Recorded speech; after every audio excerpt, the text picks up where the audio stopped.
Hello aspirants, welcome to our channel. ఈ రోజు వీడియోలో మనం ప్రీవియస్ ఇయర్ ఎన్టీపీసీ క్వశ్చన్ పేపర్లో మ్యాథ్స్ క్వశ్చన్స్ గురించి ఇన్ డీటెయిల్గా డిస్కస్ చేసుకుందాం.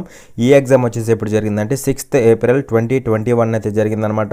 ఇది వచ్చేసి షిఫ్ట్ 1 పేపర్, ఓకేనా. అండ్ వీడియోలోకి వెళ్ళబోయే ముందు మీ అందరికి ఒక చిన్న రిక్వెస్ట్. ఏంటో రిక్వెస్ట్ అంటే, మీరు కనుక మన ఛానల్కి ఇంకా సబ్స్క్రైబ్ చేసుకోకపోతే ఇప్పుడే వెళ్ళి సబ్స్క్రైబ్ చేసుకోండి. పక్కనే ఉన్న బెల్ ఐకన్ క్లిక్ చేసి ఆల్ సెలెక్ట్ చేసుకోండి, ఎందుకంటే ఫ్యూచర్లో ఇలాంటి మంచి మంచి ఫ్రీ వీడియోస్ అనేవి మన ఛానల్లో రాబోతున్నాయి కాబట్టి. అండ్ వన్ మోర్ పాయింట్, మన టెలిగ్రామ్ ఛానల్ లింక్ అనేది కామెంట్ బాక్స్లో పిన్ చేశాను, ఒకసారి వెళ్ళి చెక్ చేసి ఫాలో అయిపోండి. ఎందుకంటే ఇక్కడ నేను ఏదైతే క్లాస్లో డిస్కస్ చేస్తానో దీనికి సంబంధించిన పీడిఎఫ్ అనేది అక్కడ ప్రొవైడ్ చేస్తా కదా, సో అది మీకు యూజ్ అవుతుంది అనమాట, ఓకేనా. So without further delay let's get in to the video. చూడండి, క్వశ్చన్ నెంబర్ 1 ఇక్కడ ఏమంటాడంటే, in a right circular cylinder the ratio of the curved surface area to the total surface area is 2:5 అంటున్నాడు. Find the ratio of height to radius of the cylinder. కుడి వృత్తాకార సిలిండర్లో మొత్తం ఉపరితల వైశాల్యానికి వక్ర ఉపరితల వైశాల్యానికి నిష్పత్తి 2:5 అయిన సిలిండర్ వ్యాసార్థానికి ఎత్తుకు నిష్పత్తిని కనుగొనండి అనేసి క్వశ్చన్ అడుగుతున్నాడు అనమాట. సో ఇక్కడ ఫైనల్గా మనకి ఏం కనుక్కోమన్నాడు మనల్ని, హైట్కి అలాగే రేడియస్కి, సిలిండర్ యొక్క హైట్కి రేడియస్కి మనకి రేషియో అయితే కనుక్కోమన్నాడు అనమాట, ఓకేనా. సో చూడండి, దీనికోసం మనకి ఏమి ఇచ్చాడంటే వీడు curved surface area, ratio of the curved surface area to the total surface area is 2:5 అన్నాడు. అంటే కర్వ్డ్ సర్ఫేస్ ఏరియాకి టోటల్ సర్ఫేస్ ఏరియాకి రేషియో ఇచ్చాడు అనమాట. ఏమి ఇచ్చాడు, కర్వ్డ్ సర్ఫేస్ ఏరియాకి టోటల్ సర్ఫేస్ ఏరియాకి ఈ రెండింటి యొక్క రేషియో అయితే ఇచ్చాడు అనమాట, ఓకేనా. సో ఎంత ఇచ్చాడంటే మనకి 2:5 ఇచ్చాడు. ఎంత ఇచ్చాడు, 2:5 ఇచ్చాడు. మరి సిలిండర్ యొక్క కర్వ్డ్ సర్ఫేస్ ఏరియా ఏమవుతుంది, 2πRh అవుతుంది, అవునా కదా. 2πRh అవుతుంది, వేర్ ఆర్ అంటే రేడియస్, హెచ్ అంటే హైట్ అనమాట, ఓకేనా. Is to total surface area, total surface area of the cylinder ఏమవుతుంది, 2πr into r plus h అవుతుంది. 2πr into r plus h that is equal to ఏమవుతుందంటే 2:5, అవునా కదా. సో దీన్ని బట్టి ఇక్కడ క్యాన్సిల్ చేసి చూడండి, క్యాన్సిల్ చేస్తే ఏమవుతుంది, 2πr క్యాన్సిల్ అయిపోతుందా, హెచ్ ఇక్కడ ఏం మిగులుతుంది, ఇంకా ఆర్ ప్లస్ హెచ్ మిగులుతుంది, అవునా కదా. ఆర్ ప్లస్ హెచ్ మిగులుతుంది, దట్ ఈజ్ ఈక్వల్ టు 2:5, అవునా. ఇక్కడ చూడండి, హెచ్ అనేది 2 పార్ట్స్ ఉంది, ఆర్ ప్లస్ హెచ్ అనేది 5 పార్ట్స్ ఉంది, అవునా కదా. ఎందుకంటే 2:5 రేషియోలు ఉన్నాయంటే హెచ్ అనేది 2 పార్ట్స్ ఉంటుంది, ఆర్ ప్లస్ హెచ్ అనేది 5 పార్ట్స్ ఉంటుంది. మరి ఇక్కడ ఆర్ ప్లస్ హెచ్లో హెచ్ అనేది ఆల్రెడీ 2 పార్ట్స్ ఉంది, ఆర్ ప్లస్ హెచ్లో హెచ్ అనేది ఆల్రెడీ 2 పార్ట్స్ ఉంది. కానీ ఈ రెండు కలిపితే మనకి ఎన్ని పార్ట్స్, 5 పార్ట్స్. అంటే దీన్ని బట్టి ఏం చెప్పొచ్చు, ఆర్ 3 పార్ట్స్ ఉందని చెప్పొచ్చు, అవునా కదా. ఎందుకంటే హెచ్ ఆల్రెడీ 2 ఉంది, అవునా. అప్పుడు ఆర్ ప్లస్ హెచ్ 5 పార్ట్స్ కాబట్టి అందులో అప్పుడు ఆర్ అనేది 3 పార్ట్స్ అవుతుంది.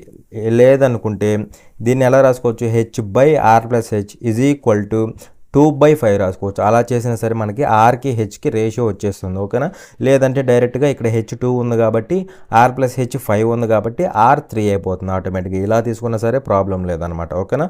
సో చూడండి, హెచ్ 2 ఉంది కాబట్టి 2:, ఆర్ ఎంత, ఆర్ 3 పార్ట్స్ కాబట్టి 3. అలా హైట్ టు రేడియస్ రేషియో ఏమవుతుందంటే 2:3 అవుతుంది అనమాట. That is option number 4. చూడండి, క్వశ్చన్ నెంబర్ 2 ఇక్కడ ఏమంటాడంటే, for a frequency distribution mean, median and mode are connected by the relation. పౌన పుణ్య పంపిణీలో సగటు, మధ్యగతము మరియు బాహుళకము మధ్య సంబంధం ఏంటి అనేసి క్వశ్చన్ అడుగుతున్నాడు అనమాట. ఇక్కడ మనకు ఒక రిలేషన్ అయితే ఉంది. ఏంటి ఆ రిలేషన్ అంటే, మోడ్ ఈజ్ ఈక్వల్ టు ఏంటి, mode is equal to 3 median minus 2 mean, ఓకేనా. ఇది రిలేషన్ అనమాట, మీన్కి మోడ్కి మీడియన్కి రిలేషన్ అనమాట. Mode is equal to 3 median minus 2 mean, ఓకేనా. అయితే ఇక్కడ చూడండి, ఇక్కడ మనకి రిలేషన్ ఈ ఫార్ములా ఇవ్వాల, ఈ ఫార్ములా ఇవ్వకుండా వీడు ఏం చేశాడంటే మీన్ ఈజ్ ఈక్వల్ టు అని రాశాడు. అన్నిట్లో ఇక్కడ మీన్ కామన్ ఉంది కదా, so mean is equal to రాద్దాం మనం కూడా. So mean is equal to రాయాలి కాబట్టి ఈ -2 మీన్ని ఇటు పట్టుకురా, మోడ్ని ఇటు పట్టుకురా. అప్పుడు ఇదేమవుతుందంటే -2 మీన్ ఇటు వస్తే అది అప్పుడు ఏమవుతుంది చూడండి, ఏమవుతుందంటే 2 మీన్ అవుతుందా. So 2 mean is equal to ఏమవ్వాలి, 3 మీడియన్ మైనస్ మోడ్ అవుతుందా. ఆ మోడ్ ఇటు వస్తే మైనస్ మోడ్ అవుతుంది. కానీ మనకి ఇక్కడ మీన్ ఉంది, ఇక్కడ మీన్ ఒక్కటే ఉంది ఇటు సైడ్ కదా. సో ఈ 2 కూడా అటు పట్టుకెళ్తే అది ఏమవుతుందా అంటే, అప్పుడు చూడండి జాగ్రత్తగా, mean is equal to 3 median minus mode ఉంది, మైనస్ మొత్తానికి అటు ఇటు వస్తే మొత్తానికి బై 2 అవుతుంది, అవునా. So mean is equal to ఏం రాయొచ్చు దీన్ని బట్టి, 3 median minus mode whole by 2. మరి చూడండి, 3 median minus mode whole by 2 ఎక్కడైనా ఉంది. So that is option number 1. ఇక్కడ చూస్తే మనకి 2 మోడ్ ఉంది. 2 మోడ్ ఉండిద్దా, ఉండదు. కానీ ఇక్కడ చూస్తే ఇక్కడ చూడండి, ఇక్కడ చూస్తేనేమో 2 బై ఉంది. 2 బై ఉందా, ఇక్కడ బై 2 ఉంది కానీ 2 బై లేదు, కాబట్టి ఇది కూడా ఆప్షన్ కాదు. అలాగే ఇక్కడ చూస్తే మనకి ప్లస్ ఉంది, మధ్యలో ప్లస్ ఉందా, ఇక్కడ ప్లస్ లేదు కదా. సో అలా ఇది కూడా ఆప్షన్ కాదు, ఇదే మన ఆప్షన్ అవుతుంది అనమాట. చూడండి క్వశ్చన్ నెంబర్ 6. ఇక్కడ ఏమంటాడంటే, if A and B are acute angles such that tan A equal to cot B then the value of A plus B is అనేసి క్వశ్చన్ అడుగుతున్నాడు. ఏ మరియు బి అల్పకోణములు మరియు tan A equal to cot B అయిన A plus B విలువ ఎంత అనేసి question అడుగుతున్నాడు. చూడండి, ఏబి అనేవి ఎలాంటి యాంగిల్స్, ఎక్యూట్ యాంగిల్స్ అంటే అల్పకోణాలు అనమాట. మరి ఎక్యూట్ యాంగిల్స్ అంటే ఏం చెప్తాం మనం, 0కి 90కి మధ్యలో ఉంటేనే మనం దాన్ని ఎక్యూట్ యాంగిల్ అని చెప్తాం, అవునా కదా. సో అంటే ఇక్కడ థీటా బదులు ఏమి ఇచ్చాడు, ఏబి, అవునా కదా. ఈ రెండు యాంగిల్స్ ఎలా ఉన్నాయి అంటే 0కి 90కి మధ్యలో ఉన్నాయి. అండ్ అలాగే మనకేమి ఇచ్చాడు, ఇంకా tan A equal to cot B ఇచ్చాడు. tan A is equal to cot B ఇచ్చాడు. అయితే A ప్లస్ బి వాల్యూ ఎంత అనేసి అడుగుతున్నాడు అనమాట. ఎంత, A ప్లస్ బి వాల్యూ ఏమిటి అనేసి క్వశ్చన్ అడుగుతున్నాడు. ఇక్కడ నేను డైరెక్ట్గా A45 B45 అని పెట్టేసుకోవచ్చు. ఏమని పెట్టేసుకోవచ్చు, A45 B45, ఓకేనా. ఎందుకంటే ఇక్కడ 0కి 90కి మధ్యలో ఏ యాంగిల్ పెడితే మనకి tan cot ఈక్వల్ అవుతాయి. అఫ్ కోర్స్ tan 45 దగ్గరే కదా, tan 45 cot 45 రెండు 1 అవుతాయి. కాబట్టి ఈ 45 దగ్గర tan value cot value equal అవుతాయి, అవునా. అలా అయినా సరే మనం ఏ వాల్యూ 45, బి వాల్యూ 45, ఫైనల్గా A ప్లస్ బి 90 డిగ్రీస్ అని పెట్టేసేయచ్చు. లేదనుకుంటే మనం ఇలా రాసుకోవచ్చు. ఎలా అంటే చూడండి, ఇలా చేసుకున్న ఈ అప్రోచ్ అయినా కరెక్టే, 90 వస్తుంది మొత్తం. కానీ ఇలా కూడా చేసుకోవచ్చు. ఏంటంటే చూడండి, tan A is equal to, దీన్ని కూడా ట్యాన్లో రాసుకో. ట్యాన్లో రాయాలంటే ఖచ్చితంగా ఈ బీని ఎలా రాయాలి, 90 మైనస్ బి రాయాలి. ఎందుకంటే చూడండి, కాట్ బీని ఎలా రాసుకోవచ్చు అంటే మనం ట్యాన్ పెట్టామంటే కాట్ బదులు 90 మైనస్ రావాలి. సో 90 మైనస్ బి అవుతుంది అనమాట, ఓకేనా. సో చూడండి, దట్ మీన్స్ tan క్యాన్సిల్ అయిపోద్ది. అలా A equal to 90 degrees minus B అవుతుంది. అప్పుడు A plus B should be 90, ఓకేనా. ఇలా మనం ఎజ్యూమ్ చేసుకొని పెట్టినా లేదా ఇలా సాల్వ్ చేసినా సరే, ఎలా అయినా సరే మనకి A ప్లస్ బి వాల్యూ ఏమైందంటే 90 డిగ్రీస్ అయిందనమాట, ఓకేనా. That is option number 1. చూడండి క్వశ్చన్ నెంబర్ 7. ఇక్కడ ఏమంటున్నాడంటే, if a money doubles itself in 10 years then the rate of simple interest, కొంత సొమ్ము 10 సంవత్సరాలలో 2 రెట్లు అయినా బారు వడ్డీ రేట్ అంత అనేసి క్వశ్చన్ అడుగుతున్నాడు అనమాట. ఇక్కడ చూడండి, ఏ మనీ, కొంత మనీ మీన్స్ సమ్ ప్రిన్సిపల్, ఎంత, సమ్ ప్రిన్సిపల్. సో ప్రిన్సిపల్ అనేది నేను ఎప్పుడు ఎంత ఉంటుందని చెప్పాను, ఇన్ టర్మ్స్ ఆఫ్ పర్సంటేజ్లో ఎంత ఉంటుందని చెప్పాను, 100% ఉంటుందని చెప్పా, అవునా కదా. ప్రిన్సిపల్ అనేది ఇన్ టర్మ్స్ ఆఫ్ పర్సంటేజ్లలో ప్రిన్సిపల్ ఈజ్ ఆల్వేస్ 100%. మనీ రూపంలో దట్ కుడ్ బి ఎనీథింగ్, అది ఎంతైనా ఉండొచ్చు, కానీ మనకు పర్సంటేజ్లో తెలిసింది మాత్రం 100%, ఓకేనా. సో ఇప్పుడు ఏమైందంటే ఈ ప్రిన్సిపల్ అనేది కొంత మనీ అనేది ఏమైందంటే డబుల్ అయిందంట. డబుల్ అవటం అంటే 100% డబుల్ అయిందంటే ఎంత అయింది, 200% అయింది, అవునా కదా. సింపుల్గా 100 రూపాయలు ఏమని అంటే 200 అయినాయి. ఇదంతా ఎన్ని సంవత్సరాలు అంటే చూడండి, ఎన్ని సంవత్సరాలు అన్నాడు, 10 years అన్నాడు, ఓకేనా. సో 10 yearsలో మనకి 200 అయినాయి. ఇంకా సింపుల్గా చెప్పాలంటే నేను ఒకటికి 100 రూపాయలు ఇచ్చా, 100 రూపాయలు ఇస్తే వాడు 10 years తర్వాత నాకు 200 ఇచ్చాడు తిరిగి, ఓకేనా.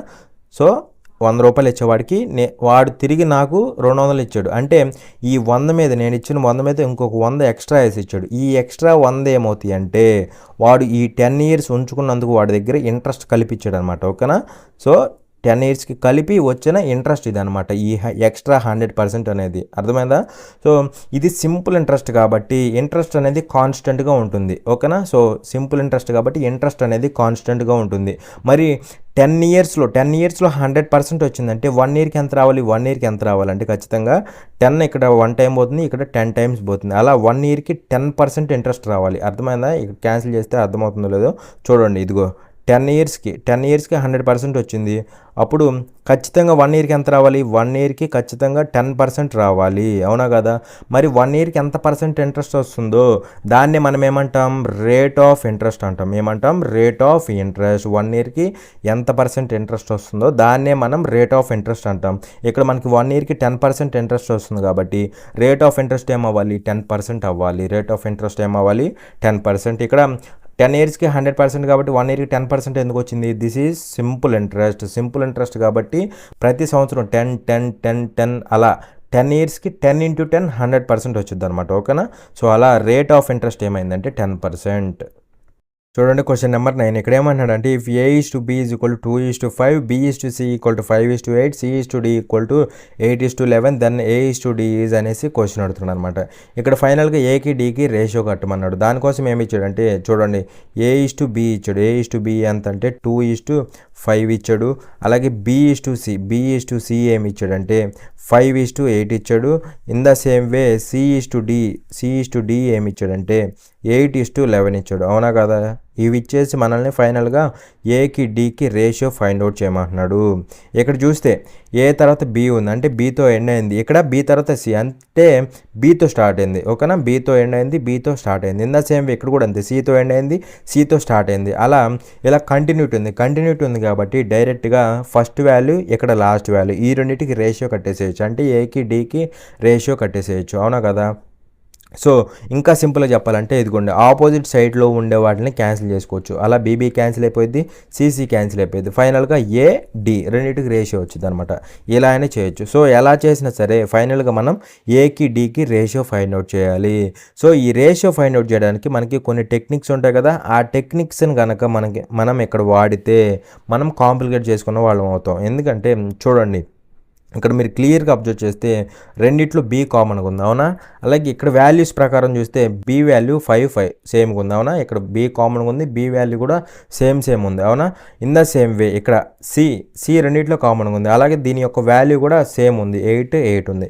సో దీన్ని బట్టి ఫైనల్గా నేనేమంటానంటే బి వాల్యూని నేను డైరెక్ట్గా 5 అనుకుంటా. బి వాల్యూని 5 అనుకుంటా, ఎందుకంటే రెండిట్లో కామన్గా ఉంది, సేమ్ వాల్యూ ఉంది.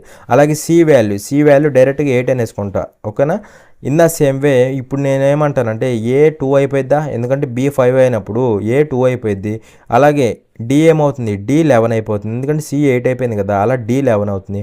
మనల్ని అడిగింది A:D, ఏ వాల్యూ ఎంత 2 కదా, సో 2 డి వాల్యూ ఎంత 11. అలా ఏకి డీకి రేషియో ఏమవుతుంది అంటే 2:11 అవుతుంది. ఓకేనా? అలా కాకుండా మనం జనరల్గా ఫాలో అయ్యే ప్రొసీజర్లో చేస్తే రేషియో అనేది కాంప్లికేట్ చేసుకున్నట్టు అవుతుంది అనమాట. ఓకేనా? చూడండి క్వశ్చన్ నెంబర్ 11 ఇక్కడ ఏమంటాడంటే the number 0.13 bar in the form of P/Q is equal to అనేసి క్వశ్చన్ అడుగుతున్నాడు.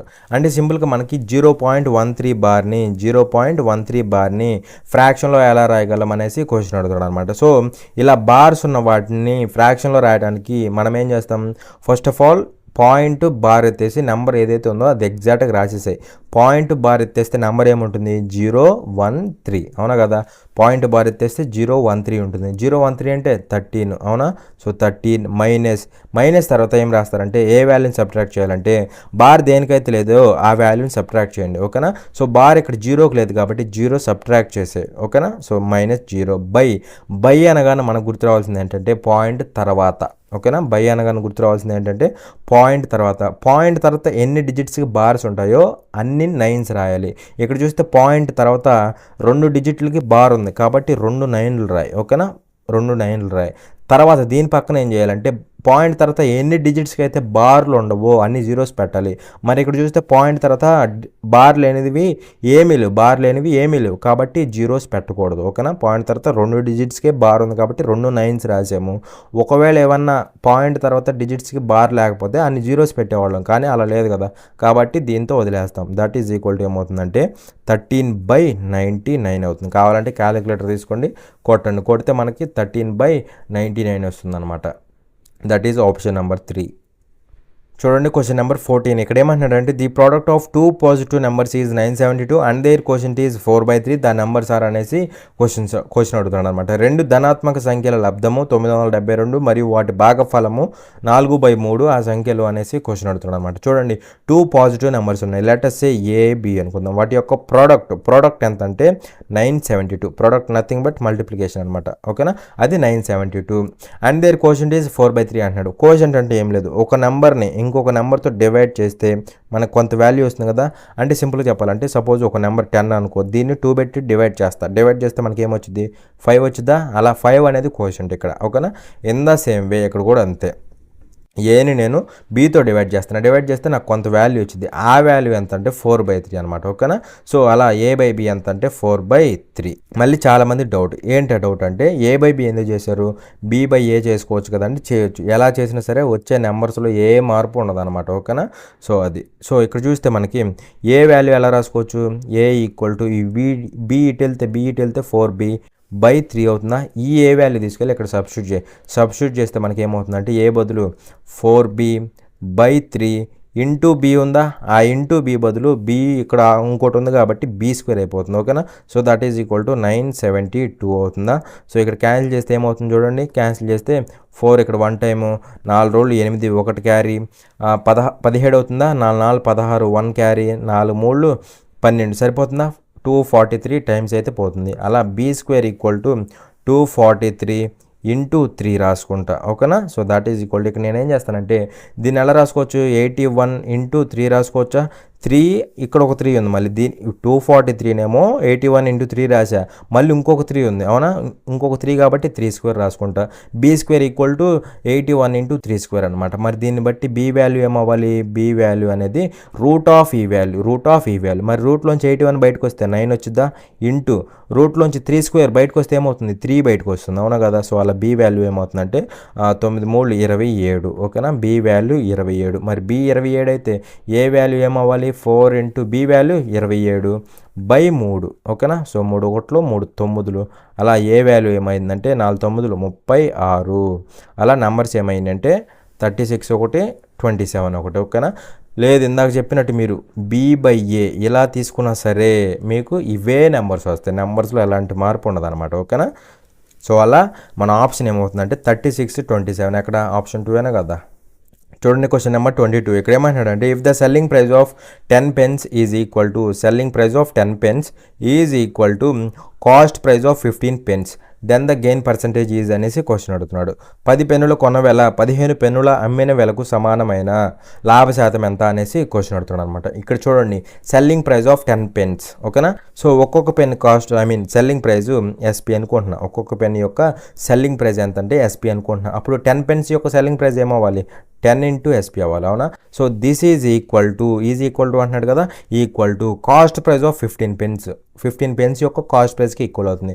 ఒక్కొక్క పెన్ యొక్క కాస్ట్ ప్రైస్ నేను CP అనుకుంటున్నా. అప్పుడు 15 pence ఎంత అవ్వాలి, 15 CP అవ్వాలి అవునా కదా. సో ఇక్కడ చూస్తే మనం సెల్లింగ్ ప్రైస్కి కాస్ట్ ప్రైస్కి రేషియో కట్టచ్చు చూడండి.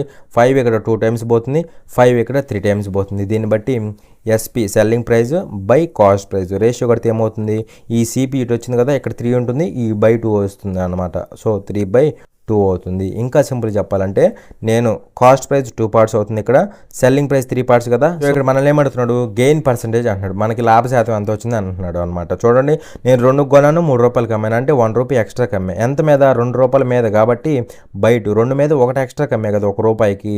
అలా 1 రూపాయి ఎక్స్ట్రా కమ్మే ఎంత మీద అంటే 2 రూపాయల మీద కాబట్టి by2. పర్సంటేజ్ అంటున్నాడు కాబట్టి ఇంటూ 100.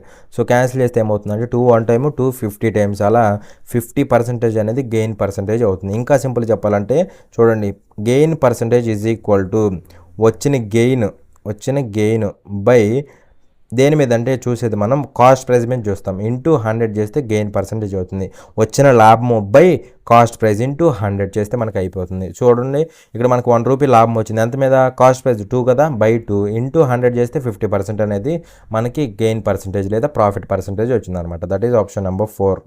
చూడండి క్వశ్చన్ నెంబర్ 25. ఇక్కడ ఏమంటున్నాడంటే the length of a rectangular solar panel is 5% more than it's breadth. If the area of the solar panel is 210 square meters, find its breadth. దీర్ఘ చతురస్రాకార సోలార్ ప్యానెల్ యొక్క పొడవు దాని వెడల్పు కంటే 5% ఎక్కువ ఉంటుంది, దాని వైశాల్యము 210 చదరపు మీటర్లు అయినా దాని వెడల్పును కనుగొనండి అనేసి క్వశ్చన్ అడుగుతున్నాడు అనమాట. ఇక్కడ చూడండి మనకి లెంత్ అనేది ఎలా ఉందంట, బ్రెడ్త్ కంటే 5% ఎక్కువ అంట. ఇక్కడ చూడండి 5% అంటే మీనింగ్ ఏంటి, 5% మీనింగ్ ఏంటంటే ఫ్రాక్షన్ ఎలా రాసుకోవచ్చు, 1/20 రాసుకోవచ్చు, లేదు ఎందుకంటే 5/100 నథింగ్ బట్ 1/20. ఇక్కడ మోర్ అంటున్నాడా లెస్ అంటున్నాడా, మోర్ అంటున్నాడు కాబట్టి ప్లస్. అయితే ఇక్కడ 20 అనేది దేని యొక్క వాల్యూ అవుతుందంటే దాని తర్వాత ఎవరైతే ఉన్నారో వాళ్ళ యొక్క వాల్యూ అవుతుంది అనమాట. మరి ఇక్కడ చూస్తే దాని తర్వాత బ్రెడ్త్ ఉన్నారు కాబట్టి 20 ఏమవుతుందంటే బ్రెడ్త్ అవుతుంది, ఇది బ్రెడ్త్ అవుతుంది. అయితే లెంత్ ఎలా ఉంది, దీని మీద 5% ఎక్స్ట్రా, అంటే సింపుల్గా దీని మీద 1 ఎక్స్ట్రా అనమాట. ఓకేనా, బ్రెడ్త్ 20 అయితే లెంత్ అనేది దీని మీద 5% ఎక్కువ, నథింగ్ బట్ 1 ఎక్కువ. అలా లెంత్ ఏమవుతుందంటే 20 + 1 21 అవుతుంది. ఓకేనా, సో లెంత్ ఏమవుతుంది 20 + 1 21 అవుతుంది అనమాట. బ్రెడ్త్ ఏమో 20. ఓకేనా, సో రేషియో కడితే లెంత్ 21 బ్రెడ్త్ ఎంత 20. ఓకేనా, సో ఇది అనమాట దీని మీనింగ్. ఇక్కడ చూస్తే రేషియో ఎలా ఉంది కాబట్టి నేను డైరెక్ట్గా లెంత్ 21x అనుకుంటా, లెంత్ని 21x అనుకుంటా, బ్రెడ్త్నేమో 20x అనుకోవచ్చు. లేదా ఈ రెండింటి యొక్క మల్టిప్లికేషన్ ఏమవుతుంది, ఏరియా అవుతుంది. ఈ రెండింటిని మల్టిప్లై చేస్తే మనకి ఏరియా కదా వచ్చేది. సో ఏరియా ఎంత అంటే 210 మీటర్స్ అంట, 210 స్క్వేర్ మీటర్స్ అంటున్నాడు. ఓకేనా, సో ఆ 210 స్క్వేర్ మీటర్స్కి ఈక్వల్ అవుతుంది అనమాట ఈ రెండింటిని మల్టిప్లై చేస్తే. మరి ఇక్కడ క్యాన్సిల్ చేయొచ్చా, క్యాన్సిల్ ఏం చేయొచ్చు అంటే చూడండి, 21 ఇక్కడ 1 టైం పోతుంది, 21 ఇక్కడ 10 టైమ్స్ పోతుంది. అవునా, అలాగే ఇక్కడ 0 క్యాన్సిల్ అయిపోతుంది. ఇక్కడ ఎక్స్ స్క్వేర్ అని ఇది ఒక 2x స్క్వేర్ ఈక్వల్ టు 1 అవుతుందా, దీన్ని బట్టి x స్క్వేర్ ఈక్వల్ టు 1/2, దీన్ని బట్టి x ఈక్వల్ టు 1/√2 అవుతుంది. మనం అనుకోవాల్సింది ఏంటంటే బ్రెడ్త్ అంటే ఎంత అనుకున్నాం, 20x కదా, బ్రెడ్త్ ఇక్కడ 20x చూడండి, 20x కాబట్టి 20 × x అంటే 1/√2. నేను ఇక్కడ 20ని ఎలా రాస్తానంటే 10 × 2 రాసుకోవచ్చా, ఆ 2ని అగైన్ √2 × √2కి రాయచ్చా, /√2. 2 క్యాన్సిల్ అయిపోతున్నా, √2 క్యాన్సిల్ అయిపోతే ఇంకా మనకి 10√2 మిగులుతుంది అనమాట. ఓకేనా, అలా బ్రెడ్త్ దేనికి ఈక్వల్ అవుతుందంటే బ్రెడ్త్ అనేది 10√2కి ఈక్వల్ అవుతుంది అనమాట. That is option number 3. చూడండి క్వశ్చన్ నెంబర్ 32. ఇక్కడ ఏమంటాడంటే the negative of A non zero rational number is అనేసి క్వశ్చన్ అడుగుతాడు అనమాట. శూన్యేతర అకరణీయ సంఖ్య యొక్క ప్రతికూలత ఏంటి అనేసి క్వశ్చన్ అడుగుతాడు అనమాట. ఇక్కడ మనకి రేషనల్ నెంబర్ అంటే ఏంటి, రేషనల్ నెంబర్ అంటే మనకి P/Q ఫామ్లో ఉండేవి రేషనల్ నెంబర్స్. సచ్ దట్ ఇది కూడా ఎలాగా, సచ్ దట్ ఏంటంటే Q not equal to 0, P/Q are integers and coprime. చదువుకున్నాం కదా ఇది already, P/Q are integers and coprime. ఇలా ఈ ఫామ్లో ఉండే వాటిని అన్నింటినీ మనం రేషనల్ నెంబర్స్ అని చెప్తాం. లెటస్ చిన్న ఎగ్జాంపుల్ తీసుకుందాం, ఏదో వద్దు మనకి, చిన్న ఎగ్జాంపుల్ 1/2 తీసుకుంటా, ఇది రేషనల్ నెంబర్. అవునా, సో అయితే ఇక్కడ ఏమంటాడంటే negative of non zero rational number, ఇది నాన్ జీరో, దీని యొక్క నెగిటివ్ తీసుకోమంటున్నాడు. ఓకేనా, నాన్ జీరో రేషనల్ నెంబర్ ఇది, దీని negative nothing but -1/2. So minus పెట్టినా సరే మళ్ళీ ఇదేమవుతుంది, this is again a rational number, ఇది కూడా మళ్ళీ రేషనల్ నెంబరే అవుతుంది. అంతేగాని మనకి సర్డ్ అవ్వదు, అలాగే 0 అవ్వదు, ఇర్రేషనల్ నెంబర్ కూడా అవ్వదు. ఓకేనా, ఇక్కడ సర్డ్ అంటే మీనింగ్ ఏంటంటే కరణులు, వినే ఉంటారు కరణులు. ఓకేనా, సో ఈ కరణులు అనేవి ఏ ఫామ్లో ఉంటాయి అంటే లెటస్ సే స్క్వేర్ రూట్స్ ఫామ్లో కానీ, లేదా క్యూబ్ రూట్ ఆఫ్ 5 ఇలా. ఓకేనా, ఈ ఫామ్లో ఉంటాయి అన్నమాట. √2 కానీ క్యూబ్ రూట్ ఆఫ్ 5 ఇలా. ఇవన్నీ కూడా ఏటికి ఎగ్జాంపుల్స్ అంటే సర్డ్స్కి ఎగ్జాంపుల్స్ అనమాట. ఓకేనా, సో సర్డ్స్ అవ్వవు కాబట్టి ఆప్షన్ తప్పు అనమాట అది. అలాగే 0 అవుతుంది, ఇది ప్రతిసారి 0 అవ్వదు కదా, అలా ఆప్షన్ ఇది కూడా కాదు. నెక్స్ట్ ఇర్రేషనల్ నెంబర్ అవుతుందా, అసలు రేషనల్ నెంబరు ఇర్రేషనల్ నెంబర్ కలవు కదా, ఇది వచ్చేసరికి రేషనల్ నెంబరు, ఇది రేషనల్ నెంబరు, మరి ఇది ఇర్రేషనల్ అవుతుందా, అవ్వదు కదా, అలా ఇది కూడా ఆప్షన్ కాదనమాట. సో అలా negative of A non zero rational number is always rational number. ఓకేనా, చూడండి క్వశ్చన్ నెంబర్ 34. ఇక్కడ ఏమంటున్నాడంటే the third proportional of 10 and 20 is అనేసి క్వశ్చన్ అడుగుతున్నాడు. 10 మరియు 20 యొక్క 3వ అనుపాతం అనేసి క్వశ్చన్ అడుగుతున్నాడు అనమాట. ఇక్కడ థర్డ్ ప్రపోర్షనల్ అడిగాడు. ఓకేనా, థర్డ్ ప్రపోర్షనల్, మనకి థర్డ్ ప్రపోర్షనల్ ఏంటి రిలేషను, మనకి ఇచ్చిన నెంబర్స్ని ఎలా తీసుకోవాలంటే AB ఇదే ఆర్డర్లో తీసుకోవాలి, అంటే B20 A10 అనమాట. ఓకేనా, సో థర్డ్ ప్రపోర్షనల్ ఏమవుతుందంటే B²/A అవుతుంది. ఏమవుతుంది, B²/A. ఇక్కడ ఆర్డర్ ముఖ్యం, ఫస్ట్ ఇది A, నెక్స్ట్ ఇది B, అంతే, ఇక గుర్తుపెట్టుకోండి. That is equal to B² అంటే 20² అంటే 400 అవుతుందా, 400/A అంటే 10, దట్ ఈజ్ ఈక్వల్ టు ఏమవ్వాలి, 40 అవ్వాలి. అవునా కదా, సో అలా ఆప్షన్ 1 అనేది ఆన్సర్ అవుతుంది అనమాట. చూడండి క్వశ్చన్ నెంబర్ 35. ఇక్కడ ఏమంటున్నాడంటే ది వాల్యూ ఆఫ్ అనేసి మనకి ఇది ఇచ్చాడు కదా, దీని వాల్యూ ఫైండ్ అవుట్ చేయమంటున్నాడు అనమాట. చూడండి జాగ్రత్తగా, ఇక్కడ మనకి √841 అంటే 29 అనమాట. √841 అంటే 29 అనమాట. ఓకేనా, సో చూడండి జాగ్రత్తగా, ఇదేమవుతుంది 10 + స్క్వేర్ రూట్ ఆఫ్ ఇది 200 ప్లస్ ఇది ఎంత అంటే 596 ఇది, దీని వాల్యూ 29. మరి 596 29 అంటే 625 అవుతుందా? 625. ఇక్కడ మీకు డైరెక్ట్ చెప్తే అర్థం కాదనేసి స్టెప్ వేస్తున్నా. ఓకేనా? దట్ ఈజ్ ఈక్వల్ టు ఏమవుతుందంటే 10 ప్లస్ స్క్వేర్ రూట్ ఆఫ్ ఇది 200 అవుతుందా? 200. అలాగే ఈ రూట్ 625 అంటే 25 అవుతుందా? 25 అవుతుంది. That is equal to root of 10 plus root 225 అవుతుంది. ఈ వాల్యూ 225 అవుతుందా? మరి రూట్ 225 అంటే ఎంత? 15 కదా. సో 15 అవుతుంది ఫైనల్గా. ఇది 15. That is equal to root రెండింటిని యాడ్ చేస్తే 25 అవుతుంది. మరి రూట్ 25 అంటే 5. అలా ఫైనల్గా ఈ వాల్యూ అంతా ఏమైందంటే 5 అయింది. కానీ మనకి కన్ఫ్యూజ్ చేయడానికి వీడు ఏం చేశాడంటే 5 ఇవ్వకుండా రూట్ తగిలిచ్చాడు పక్కన. 5√3, 5√2, 5√5, 5√1 ఇచ్చాడు. 5 వచ్చింది కానీ 5√1 అంటే మళ్ళీ 5 కదా. ఓకేనా? కన్ఫ్యూజ్ అవ్వకూడదు. సో ఇంతవరకు కాన్సెప్ట్ అనేది క్లియర్ అనుకుంటున్నాను. For more such free videos subscribe to our channel, like, share and comment. Thanks for watching. జై హింద్.